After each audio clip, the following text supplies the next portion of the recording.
ছবি দিয়ে ভান মেরে শত্রুকে মেরে ফেলা। কোনো রকম নাম জানা লাগবে না, বাবার নাম জানা লাগবে না, কোনো কিচ্ছু লাগবে না। শুধুমাত্র শত্রু যদি একটা ছবি থাকে, সেই ছবির উপরে ভান মেরে সেই শত্রুকে চিরদিনের জন্য দুনিয়া থেকে বিদায় করে দেওয়া যাবে। তো ভিউয়ার্স, আপনারা অনেকেই বিভিন্ন শত্রুর মাধ্যমে প্রতারিত হইতেছেন, অত্যাচারিত হইতেছেন, এবং অত্যাচারিত হইতে হইতে একসময় দেওয়ালে পিঠ ঠেকে গেছে। এখন যদি উল্টা তাকে আঘাত না করেন, উল্টা যদি তাকে না মারতে পারেন, তাহলে আপনি নিজে মরে যাবেন বা আপনার নিজের বিশাল ক্ষতি হয়ে যাবে। অনেক সময় এরকম পর্যায়ে আসে যে একটা ব্যক্তির জন্য 5টা মানুষের জীবন হত্যা করা লাগতেছে, 5টা মানুষের জীবন নষ্ট হয়ে যাচ্ছে। তো সেই ক্ষেত্রে কিন্তু একজন ব্যক্তিকে মারাটাই উত্তম। একজন ব্যক্তিকে মারলে যদি 5টা ব্যক্তি বাঁচে, তাহলে একজন লোককে মারা কিন্তু উত্তম। তো আপনি তার নাম না জেনে, তার বাবার নাম না জেনে, মাত্র তার ছবির উপরে বান চালান করে কিন্তু তাকে আপনি মারতে পারবেন এই তাবিজটার মাধ্যমে। তো এই তাবিজটা কীভাবে করবেন আর কিভাবে ছবির উপরে বানটা চালান করবেন, আমি কিন্তু আপনাদের বিস্তারিত বলে দিব। আপনারা মনোযোগ সহকারে আমার কথাগুলো শুনবেন এবং ভিডিওটা ফুল দেখবেন। ভিডিওটা ফুল দেখলে কিন্তু আপনারা বুঝতে পারবেন যে কিভাবে ছবি দিয়ে বান মারা যায়।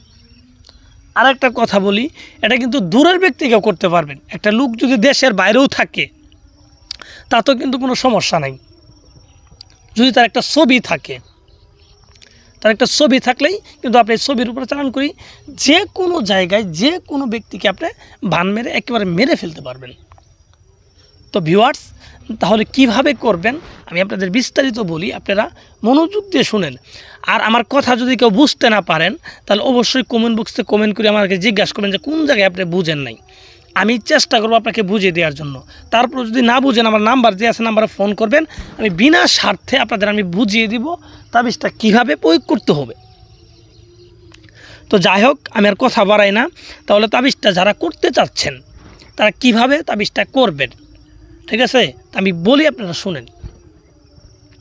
প্রথমত, যে লোকটাকে মারবেন সে আপনার প্রকৃত শত্রুকে না, এটা ডিসাইড করে নেবেন। প্রকৃত শত্রুকে আপনি মারবেন এবং তারপর তার একটা ছবি জোগাড় করে নেবেন। তার যে একটা ছবি জোগাড় করে নেবেন, তার নাম টাম কিছুই লাগবে না। জোগাড় করে নেওয়ার পর যে তাবিজটা স্ক্রিনে দেখছেন, এই তাবিজটা একটা ডায়েরিতে সুন্দরভাবে লিখে নেবেন। আমি যেভাবে লিখছি এটা আগে আলাদা করে একটা ডায়েরিতে লিখে নেবেন। লিখে নেওয়ার পর যে কোনো একটা শনিবারের দিন ঠিক দুপুরবেলা কবর থেকে কিছু মাটি আনবেন, শ্মশান থেকে কিছু মাটি আনবেন, ঠিক আছে, আর একটা মসজিদের কোণা থেকে কিছু মাটি আনবেন। আনার পর 3টা মাটি একত্র করে একটা মূর্তি বানাবেন। একটা মূর্তি বানাবেন। বানানোর পর এই মূর্তিকার নিয়ে আর ছবিটাকে নিয়ে সোজা চলে যাবেন শনিবারের দিন রাত্রে একটা শ্মশান ঘাটে। শ্মশান ঘাটে গিয়ে একটা শ্মশানে কালো কাপড় বিছিয়ে আসন দিবেন। সামনে মোমবাতি, আগরবাতি এগুলো সুন্দরভাবে ধরাই নেবেন।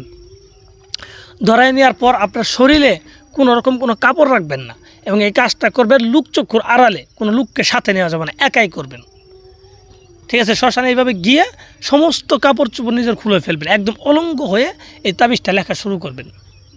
অলঙ্গ হয়ে বসবেন। বসার পর আপনার যে মূর্তি বানিয়ে নিয়ে আসছেন, সেই মূর্তির পিছনে ওই ব্যক্তির ছবিটা লাগাই দিবেন, ঠিক আছে। একটা পিন মারি হোক আর লোহামারি হোক, এই ছবিটা আপনি লাগাই দিবেন। লাগাই দেওয়ার পর এই তাবিজটা যে দেখতে আসছেন, এই তাবিজটাকে ওই মূর্তির গায়ে লিখবেন। যে কোনো একটা লোহা দিয়ে এই মূর্তির গায়ে এই তাবিজটা সুন্দরভাবে লিখবেন, ঠিক আছে। লিখার পর আপনি মূর্তির পেটের মাঝখানে একটু গর্ত করবেন। গর্ত করে এই গর্তের ভিতর যে কোনো একটা অবিবাহিত মেয়ের মাসিকের রক্ত আর আপনার নিজের বীর্য, এই দুটো যদি একত্র করে এই ভিতরে দিবেন, মূর্তির ভিতরে দিবেন, ঠিক আছে। একটা মূর্তি বানাবেন, একটার ভিতরে দিবেন। এইভাবে বীর্যটাকে সুন্দরভাবে দেওয়ার পর ওর ভিতরে আরেকটু মাটি দিয়ে ওই পুরাট করে দিবেন। পুরাট করে দেওয়ার পর একটা কালো কাপড় দিয়ে মূর্তিটাকে পেঁচাবেন, এবং এই কাপড়টা হয়তো একদম নতুন ফ্রেশ, নতুন একটা কালো কাপড় দিয়ে আপনি এই পেঁচাবেন। পেঁচানোর পর এই মূর্তিটাকে আপনি শ্মশানে যেখানে বসে কাজটা করলেন, সেই জায়গায় 1 হাত পরিমাণ গর্ত করে পুঁতে দিবেন। পুঁতে দেওয়ার পর যেখানে পুঁতিলেন সেই জায়গায় আপনি একটু চন্দন কাঠ দিয়ে আগুন জ্বালাবেন। আগুন জ্বালায় আপনি বাড়িতে চলে আসার সাথে সাথে দেখবেন এই লোক মারা গেছে গা। আর এই তাবিজটা কিন্তু সাথে সাথে কাজ করবে, যদি ভালোভাবে করতে পারেন, আর যদি কোনো জায়গায় একটু মিস্টেক হয়ে যায়, হয়তো একটু দেরি লাগতে পারে, কিন্তু কাজ হবে। আমার ফুল কনফিডেন্স এবং আমার নিজের আত্মবিশ্বাস, এই তাবিজটা যদি আপনি সম্পূর্ণ করতে পারেন, কাজটা যদি শেষ করতে পারেন, তাহলে আপনার কাজ হবে 100%। এটা আমি চ্যালেঞ্জ করে বললাম।